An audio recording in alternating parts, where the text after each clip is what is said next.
What if the most terrifying thing in an empire was not the army, not the throne, but a single woman whose silence could decide who lived or died?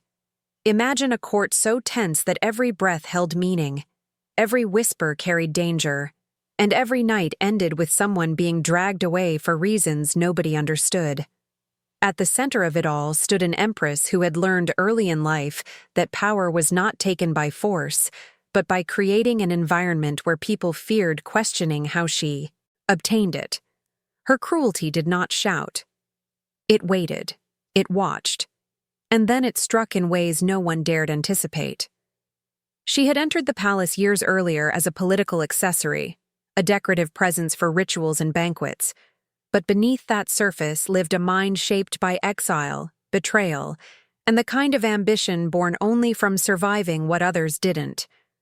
Servants whispered that she never slept, that she walked the halls at night studying guards, gates, and the weak points of the palace itself. Ministers noticed her watching them during council sessions, not with interest, but with calculation, as if cataloging vulnerabilities she might use later. Yet the court dismissed her. A woman, after all, could influence the emperor, but she could not command armies or restructure institutions. That was their first mistake.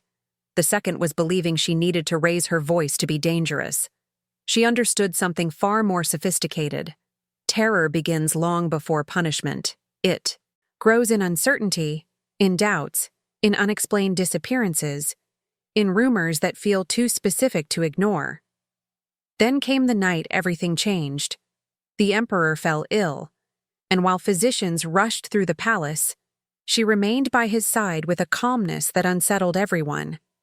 When he recovered, he was no longer the man he had been. His dependence on her became absolute. Decisions shifted, protocols changed. Generals found that their reports were no longer reviewed by the emperor first, but by her. The chain of command had been quietly rewritten without a single decree. But what truly paralyzed the court was the pattern that followed. Officials who questioned her influence vanished from their estates. Advisors who resisted her proposals suffered mysterious accidents. And when a general dared to speak against her during a council meeting, the empress smiled in a way that unsettled even the emperor. That general would not see the next season, though no one could explain exactly why. You already sense the weight of this story. You can feel how understanding the psychology of a ruler like this reveals truths about power most histories soften or ignore. If this opening is already opening your eyes to how fear becomes a political weapon, leave a comment sharing what part struck you most. Make sure to like the video to help this message reach more people, and check if you are already subscribed so you never miss the next chapter of this investigation. What comes next will push the boundaries of everything you thought you knew, and the next part deepens the tension in a way the court was never prepared for. The court had sensed the shift, but no one could pinpoint the exact moment she stopped being merely the emperor's companion and became the true architect of power. It happened gradually, like a shadow growing across marble floors as the sun sets. Her influence was not declared. It was felt, absorbed into the routines of the palace until daily life seemed impossible without her silent approval. And that was the brilliance of her ascent. She reshaped the political landscape not through open conflict, but through an invisible thread of authority woven into every room she entered. At first, officials believed her involvement in state matters was temporary, a byproduct of the emperor's weakened health. But even after he recovered, he deferred to her with an instinctive hesitation, as if he feared disappointing her. The council began noticing a new order. Petitions reached her before him, military reports were routed through her attendants, and ambassadors requested audiences with her privately, claiming the emperor had instructed them to do so. No document bore her signature, yet her presence was unmistakable in every decision. Her strategy relied on 3 pillars: information, loyalty, and controlled unpredictability. She oversaw the restructuring of palace servants, placing her own people in kitchens, stables, archives, and the less visible arteries of power where rumors were born and secrets traveled.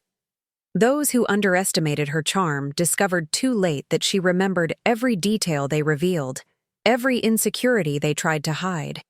In her hands, personal weaknesses became tools sharper than blades.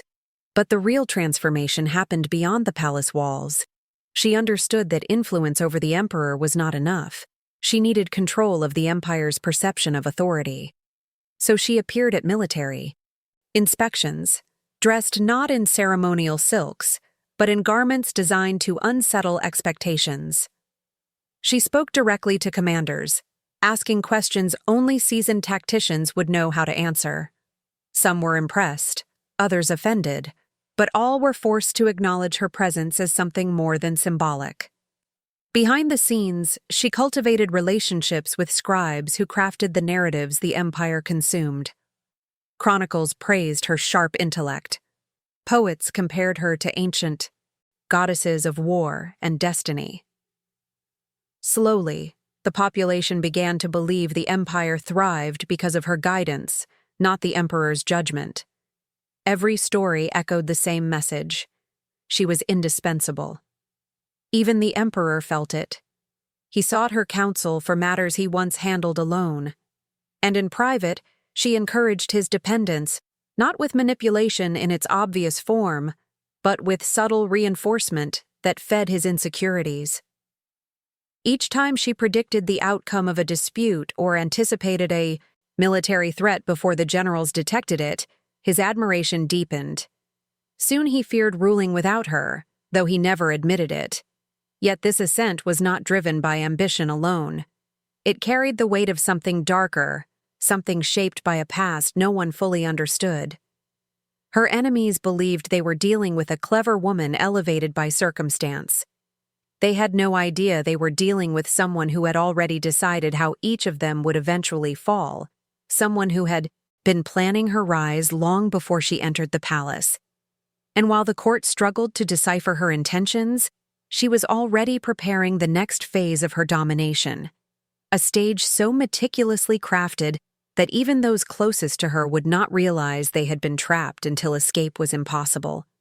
Her mastery of power did not rely on public displays alone. Behind the palace walls, she orchestrated a web of alliances so intricate that few could perceive its structure, let alone predict its outcome. Nobles who once believed themselves untouchable found themselves inexplicably compliant, drawn into rituals and ceremonies that appeared ceremonial, but were, in reality, instruments of influence. These gatherings were subtle theater, where every word, gesture, and glance carried layers of meaning, reinforcing her authority and testing loyalty in ways invisible to outsiders. Courtiers discovered that attendance was mandatory, though no one could point to a decree enforcing it. Invitations were delivered personally, sealed with symbols only her inner circle could interpret.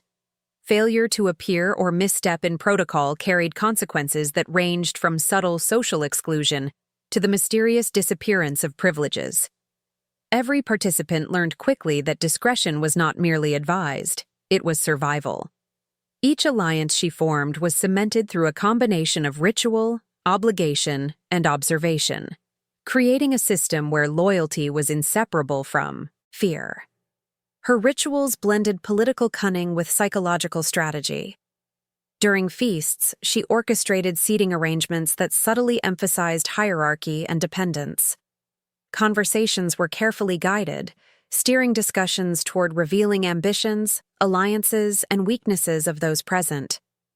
She collected this information quietly, committing every nuance to memory.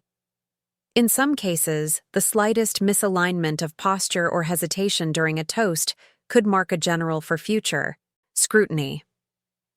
It was a silent calculus, a map of influence that allowed her to anticipate dissent before it manifested.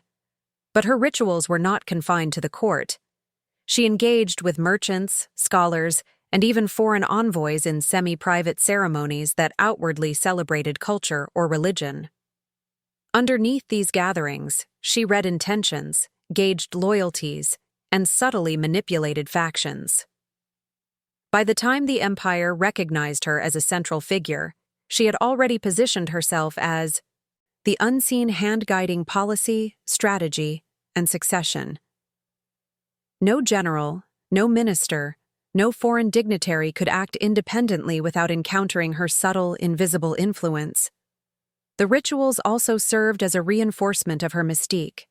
Each public appearance reinforced the notion that her power was almost supernatural, her foresight unmatched.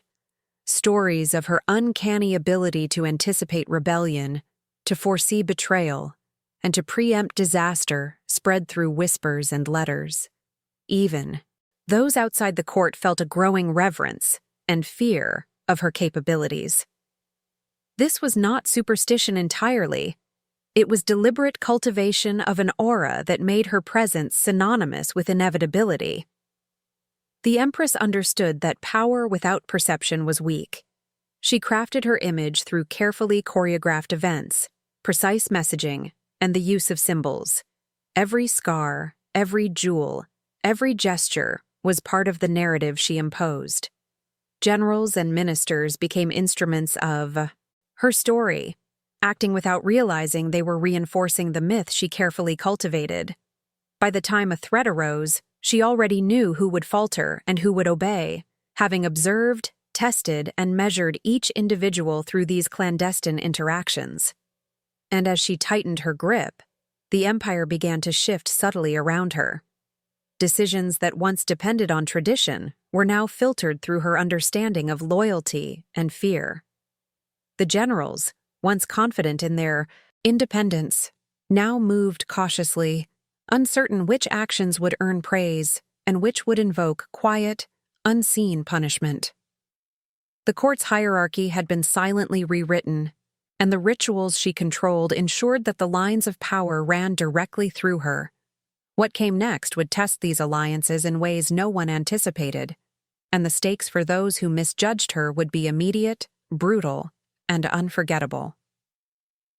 The first general to fall into her design did not realize it until it was already too late. A man celebrated for decades, his loyalty unquestioned, his victories chronicled in every archive of the court. Yet she saw cracks invisible to others, subtle gestures, the faintest hesitation during a strategy session, eyes that lingered too long on alliances she found threatening. In her mind, these signs were enough to mark him for testing, and testing meant exposure to a method so precise it left no one else capable of predicting the outcome. The Empress did not strike immediately. That would have been too obvious. Instead, she orchestrated a sequence of events that gradually isolated the general from his allies, creating an environment of uncertainty where every decision he made seemed to teeter between success and disaster. She invited him to meetings in which the emperor himself was absent, replaced by her carefully chosen proxies. Every recommendation he gave, every argument he presented, was subtly recorded, analyzed, and reframed in ways that others interpreted as error, weakness, or arrogance. At court, the whispers began long before any public humiliation. Advisors who had once praised him cautiously suggested doubts, citing minor miscalculations or harmless delays as proof of diminishing judgment. Each remark, carefully timed and placed, slowly eroded the general's confidence while amplifying the perception of failure in the eyes of others. He began questioning himself, second-guessing the advice he had given countless times without consequence. Fear, though invisible, had begun to govern his actions. The Empress's most effective weapon, however, was not public shaming or administrative pressure. It was unpredictability. She would summon him for private counsel and appear warm, flattering, almost maternal, praising his past service and promising new responsibilities. Yet the next day, a trivial error, an unmeasured word during a council debate, or even a misinterpreted gesture could trigger a sudden reprimand. By blending praise with punishment, she ensured that he never felt safe, never knew where loyalty ended and danger began. This psychological tightening created dependency. The general became increasingly reliant on her guidance, believing that her approval was the only barrier between respect and ruin.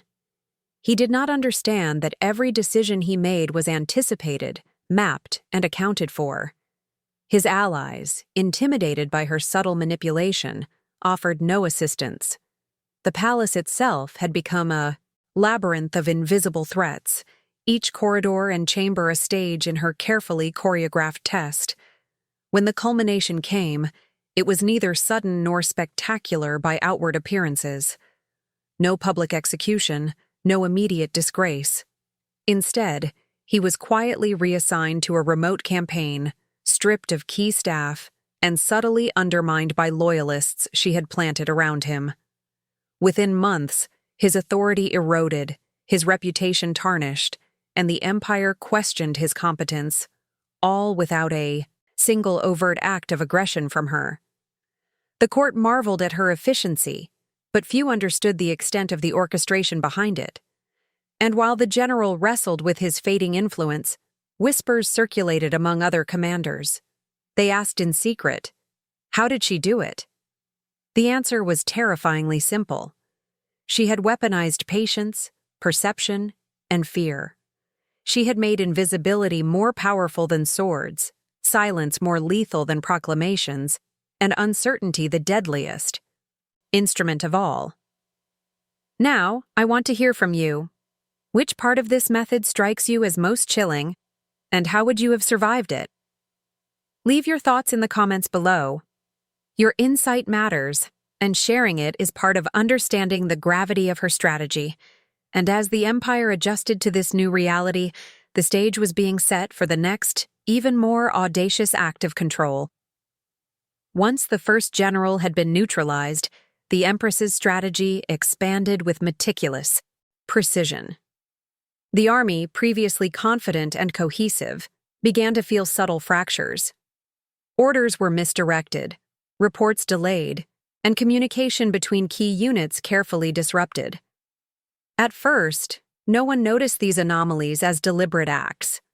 Mistakes appeared random, yet beneath the surface, every disruption was part of a sophisticated framework she had designed to consolidate power while instilling dependence on her judgment.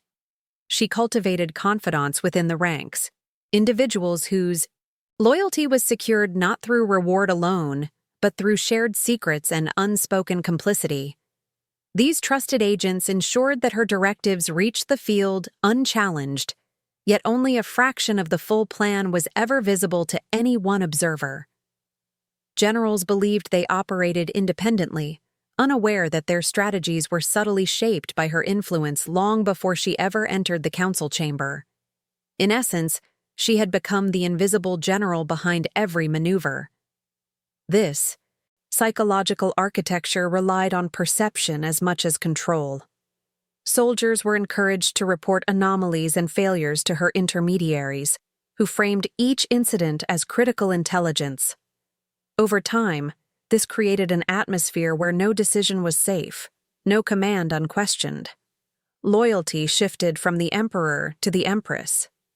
She had engineered a system in which obedience was no longer tied to rank, but to the subtle pressure she exerted across the entire military network.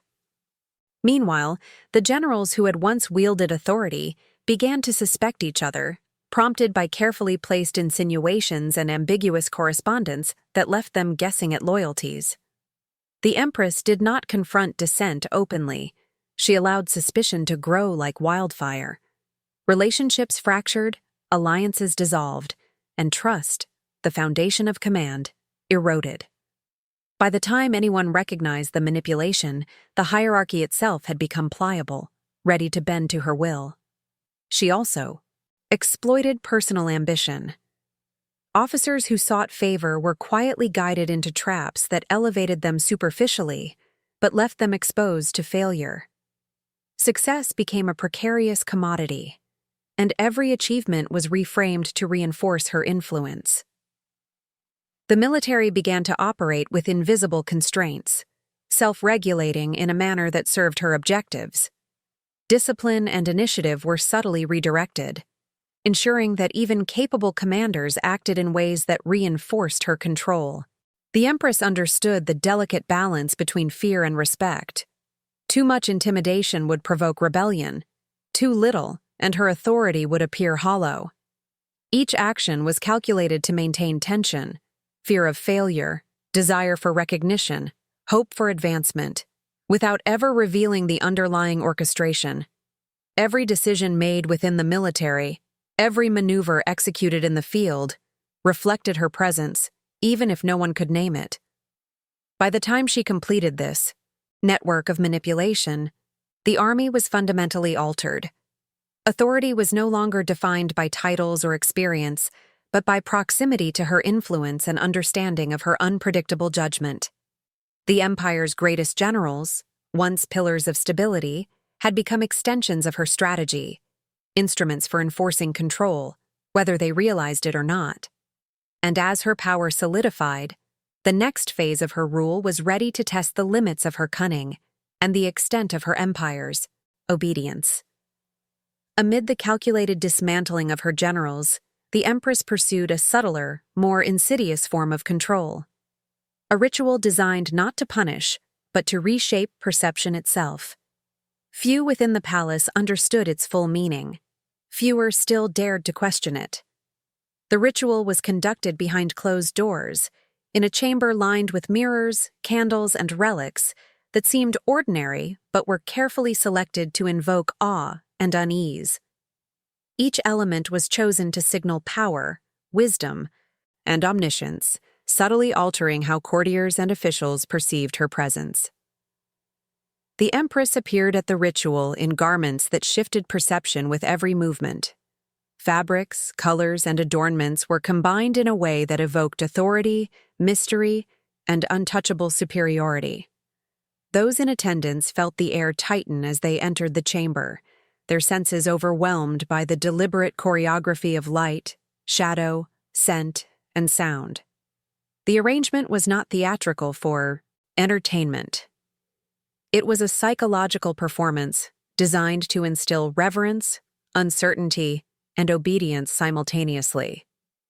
During the ritual, she engaged with the participants in ways that were seemingly innocuous, asking questions about distant provinces, requesting strategic assessments, or prompting generals to recount victories. Yet every interaction was a test, every response measured against her expectations. Those who faltered, hesitated, or displayed even subtle arrogance were mentally catalogued. The Empress did not react immediately. Her calm exterior masked an internal ledger of power, influence, and potential threats. Fear was a byproduct, and uncertainty her silent ally. The ritual also involved symbolic acts that resonated deeply with the court's cultural and religious framework. Ancient texts, carefully studied and referenced, were invoked to suggest divine favor, ancestral insight, and unchallengeable legitimacy. Courtiers left with a sense that her authority was sanctioned by something greater than the throne itself. Subconsciously, they began to perceive her not merely as a ruler, but as an embodiment of the empire's destiny, an untouchable force whose judgment superseded their own experience. By repeating this ritual, she achieved more than spectacle. She engineered a psychological recalibration across the court. Generals began to defer before making decisions. Ministers doubted their own judgment, and envoys sought her counsel before even approaching the emperor. The perception of her omnipotence became self-reinforcing. Fear, respect, and admiration intertwined until her influence became absolute, leaving no room for dissent.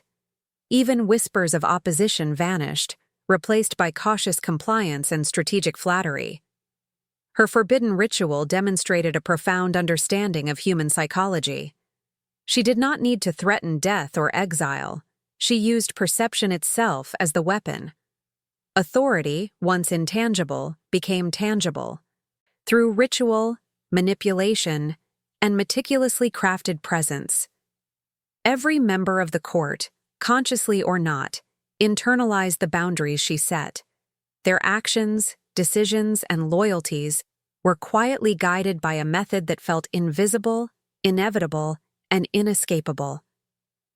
And as her influence settled into this new equilibrium, the Empress prepared for the first public demonstration of her power, a display so calculated and devastating that it would leave generals trembling and the entire empire reeling, unaware that the next move had already been set into motion. The Empress's moment of revelation arrived not in whispers or clandestine chambers, but in a calculated display of authority that would forever alter the army's perception of loyalty and obedience. One of her most trusted generals, a veteran whose campaigns had once been celebrated throughout the empire, was summoned to a council meeting. The room itself seemed to pulse with tension, candles flickering shadows that mirrored the unease in every officer's eyes. This was no ordinary council. It was a stage designed to demonstrate that power could be absolute, invisible, and terrifying all at once. She began subtly, asking questions that seemed innocuous at first. Yet each inquiry exposed discrepancies, hesitations, and contradictions in his previous commands. The general, seasoned and confident, initially answered with the precision expected of a commander of his rank. But the Empress's gaze, silent, unyielding, and, unnervingly calm, revealed that even the smallest hesitation was unacceptable. Every word, every pause was catalogued, measured, and weighed against her unseen standard. The room held its collective breath. Then came the decisive moment. Without warning, she disclosed intelligence that contradicted one of the general's most recent victories. She did not accuse. She stated, with disarming calmness, facts that demonstrated his error, exposing him before peers who had once admired him. The weight of realization struck like a hammer. No military success, no battle honor, could protect him from her scrutiny. And in that instant, every officer present understood the unspoken message. Loyalty alone could no longer guarantee security. What followed was a demonstration of her control that transcended ordinary punishment. Orders were issued, carefully framed as imperial commands, yet each decision subtly undermined the general's authority. He was reassigned, his staff redistributed, and key operations rerouted to other commanders whose loyalty she had already secured. By isolating him and subtly altering the chain of command, she dismantled not only his influence, but also the confidence of those who had relied upon him. The army, once a cohesive force, began to fracture psychologically. Fear replaced trust. Uncertainty replaced initiative, and the invisible threads of her influence tightened around every officer like iron bands. The impact extended beyond this single general. Others, witnessing the swiftness and precision of her execution, internalized the lesson immediately. Complaints and dissent evaporated. Every act of defiance was now measured against the potential for subtle yet devastating consequences. Generals began to second-guess every order, recalibrate every strategy, and question the loyalty of their peers. The Empress had weaponized perception, making uncertainty the most potent instrument of control, and she wielded it with surgical precision. Now, I want to hear from you. What do you think was the most chilling part of her method? Could you survive such subtle manipulation? Leave your thoughts in the comments below. Sharing your perspective is part of understanding the full scope of her influence. And while the generals reeled from this demonstration, the Empress was already preparing the next stage, a display that would cement her position as the untouchable force within the empire, reshaping loyalty, obedience, and fear itself. The aftershocks of the Empress's calculated execution of authority rippled through the empire with unprecedented subtlety. The generals, once pillars of confidence, now operated in a fog of doubt. Reports that had once been delivered promptly now arrived delayed, riddled with unnecessary hesitation and qualification. Minor errors were magnified as whispers of suspicion traveled faster than the truth. poisoning confidence across the ranks. The army began to move like a machine with a misaligned cog, predictable in its unpredictability, disciplined yet anxious, obedient yet wary of every order. Civil administrators noticed similar tremors. Governors who had relied on generals for regional stability found themselves facing sudden policy reversals, unexplained audits, and shifting priorities that seemed to serve no clear purpose. Yet, every change pointed back to the Empress's subtle hand. Merchants, too, sensed the shift, discovering that trade routes were adjusted without explanation, taxes enforced inconsistently, and communications intercepted or delayed. The empire itself became a network of invisible influence, operating according to rules no one could see but all were compelled to follow. Within the palace, tension thickened. Courtiers who had once maneuvered for favor now hesitated, uncertain of the new calculus of loyalty. Every word spoken in council could be analyzed, misinterpreted, and later cited as evidence of disloyalty. Rumors spread like wildfire, some manufactured, some incidental, all serving the same purpose, creating an atmosphere in which everyone constantly questioned their position and allegiance. The Empress had not merely reshaped authority, she had altered the very perception of what it meant to hold power. This pervasive uncertainty also affected the Emperor. Though dependent on her guidance, he began to act with an unusual caution, deferring decisions, re-examining old plans, and delaying initiatives. The generals interpreted this hesitation as weakness, further amplifying their anxiety. What had begun as the isolation of a single target, the first general, had now evolved into a systemic reshaping of the empire's operational and psychological landscape. Fear was no longer a tool applied to individuals. It had become a structural element embedded in the governance itself. Even the military's morale shifted. Soldiers trained for obedience began to act with caution, born of fear, questioning commands, reassessing priorities, and avoiding risk unless directly observed. Their confidence, once a cornerstone of battlefield effectiveness, now hinged entirely on understanding the unseen calculus dictated by the Empress. Logistics, strategy, and tactical planning all began to reflect her invisible hand.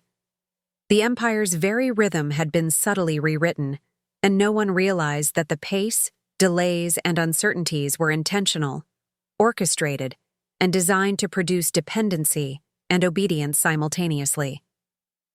At the center of these transformations, the Empress remained calm and calculated, observing the unfolding consequences without revealing her full plan.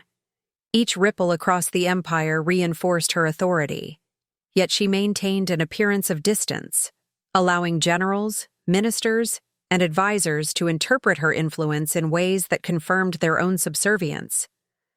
The empire was changing in ways no one could fully articulate, and those who tried to resist found themselves subtly neutralized before any action could be taken.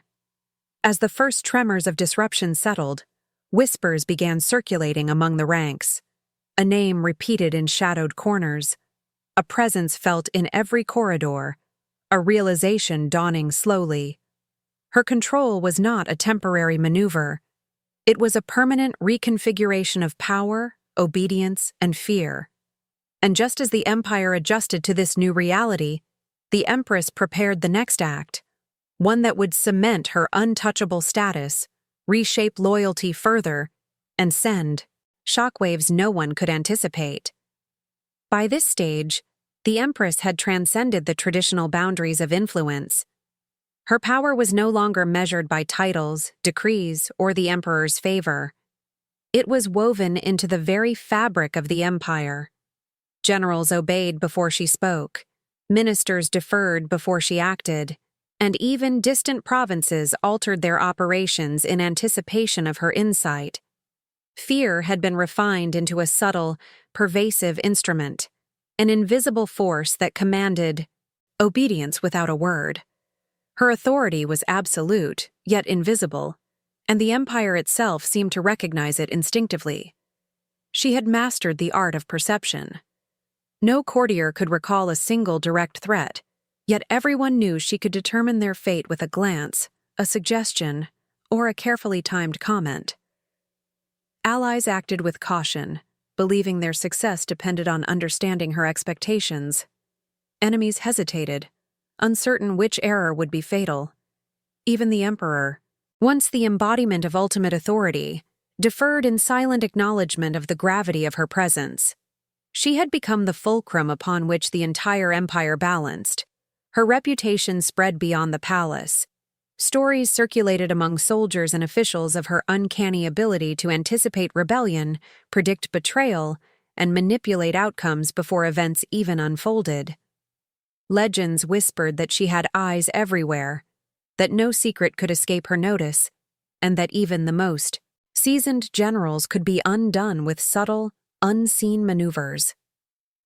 These tales reinforced obedience and ensured that her influence extended far beyond her immediate environment. Yet it was not only fear that solidified her dominance. It was also the meticulous cultivation of loyalty. She rewarded those who demonstrated acute awareness, those who acted in accordance with her unspoken expectations, and those who reinforced the structure she had created. By blending admiration with intimidation, she fostered a court that functioned as an extension of her will, each participant internalizing the rules of her invisible game. The more they followed, the more secure they felt, until they realized that security itself was contingent upon never challenging her authority. As generals and ministers navigated this new reality, the empire transformed from within. Decisions were no longer simply strategic, they were psychological, reflecting the delicate balance of control she imposed. Military, campaigns, tax policies, and administrative reforms all became subtly coordinated to reinforce her presence. Even those unaware of the full scope of her orchestration acted in ways that perpetuated her power, a testament to her mastery of perception and manipulation. The Empress had created a system where loyalty was enforced not through overt coercion, but through anticipation, uncertainty, and the consistent, omnipresent potential for intervention.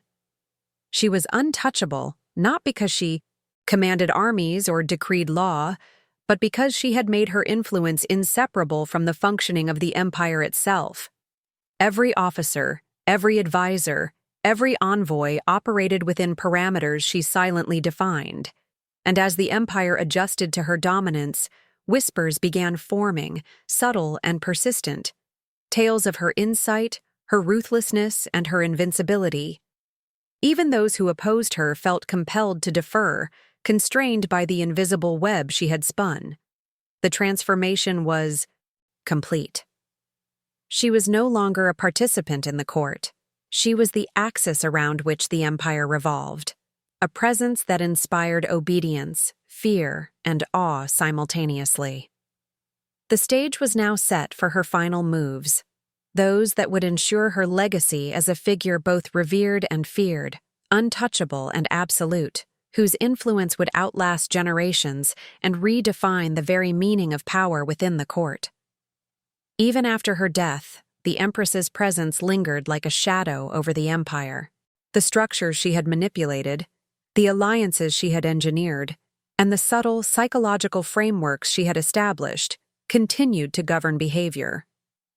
Generals still hesitated before issuing commands, ministers double-checked every action, and courtiers moved carefully, aware that her influence persisted in the expectations she had embedded. Though her body was gone, her authority had become a permanent force, intangible yet undeniable, shaping decisions, loyalties, and fears across the empire. Stories circulated among those who had served her directly. Veterans of the court recalled her precise, silent methods, the way she had turned minor indecisions into major lessons, and how she had dismantled hierarchies without raising a hand. New generations of officials, unaware of the details, still felt the weight of her strategies in the way power functioned. Her legacy was encoded in the culture of the court, a psychological blueprint for influence that outlasted empires, wars, and even the memories of those who once feared her. Her dark methods became legend, the stories whispered in corridors and council rooms, treated simultaneously as cautionary tales and models of efficiency. Scholars of the time debated her genius, some framing it as ruthless cruelty, others as unmatched strategic vision. Yet the truth was both. She had weaponized fear, perception, and obedience into a system that no one could openly challenge. And the empire adapted to her absence as if the very rules she had established had become natural law. But her shadow was not merely structural. The human imprint of her reign endured. Generals who survived carried the lessons of uncertainty and psychological discipline into every command.